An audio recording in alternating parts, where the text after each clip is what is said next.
And I'd like to sign an executive order that I'll write myself based on common sense. And we will be sued and we'll go before a court. And maybe we'll have a judge that's realistic, reasonable, and wants to do a favor for the country, because that's the only way this is going to be solved.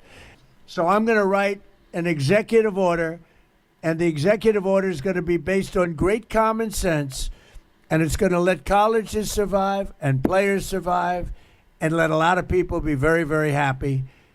And let's see if we can get it through the court system, which we might not be able to do, in which case I guess we'll have to meet again, and we'll probably be through the same system. Look. All right, let's take a pause there. So Trump says he's going to write an executive order mandating certain things, okay? Probably stuff about nil and payment. He's going to talk to Saban and Urban Meyer and a couple others and gather what they put together. Probably have some elements of the SCORE Act in there, because what you're looking at right now, according to Ted Cruz, is that they're not going to get 60 votes in the Senate, because no matter what happens, they're not going to vote. And they don't want to, it's political division, and it is what it is, okay?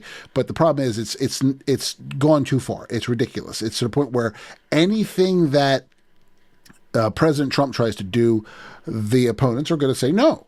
They don't want anything. They don't want him to have any success because it looks bad on them. They want to have, it's just what, it's political gamesmanship. It's what happens, right? It sucks. That's the system. That's why everything's bogged down and takes forever to get solved. So you need 60 votes in the Senate to do it. They're not going to get 60.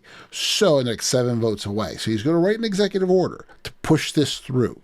Now what's going to happen is he said, I'm going to write an executive order. I'm going to probably get sued. It's going to go before a judge. And hopefully we get a fair and smart judge who is going to make the right call. And what he means is, writes the executive order. They say, constitutionality, no, you can't do it. We're not going to allow the executive order. The judge reads it and goes, no, well, actually, it was in his power to do it. And yeah, he can. And when he does that, if the judge agrees and says yes, now, all right, there's 2 ways. If the judge agrees and says yes, then that becomes the template for a law. And in precedent, it has already been agreed to in a court of law.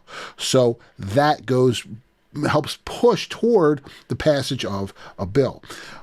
But if the judge says, no, you can't, what do? He goes in and they rewrite the executive order and recraft it. And that's already been planned ahead of time. It's going to be, okay, well, if they say yes, what? And the legal minds will go, okay, if yes, then this, if no, then this. And if no, they come out with a new executive order and say, okay, this is a new order. And then they have to try to challenge that, and it goes all over again. And meanwhile, there's more and more executive orders. They keep this going. That's what's going to happen. Now, that could have been resolved without this meeting. It could have just been Urban Meyer and Nick Saban and a couple others and the sponsors of the bill to go into the Oval Office and sit down and have a little meeting, hash out some details in about a half hour instead of all this platitudinous bullshit. And they could have said, here's the answer, done. And they could have written an executive order. But they did this.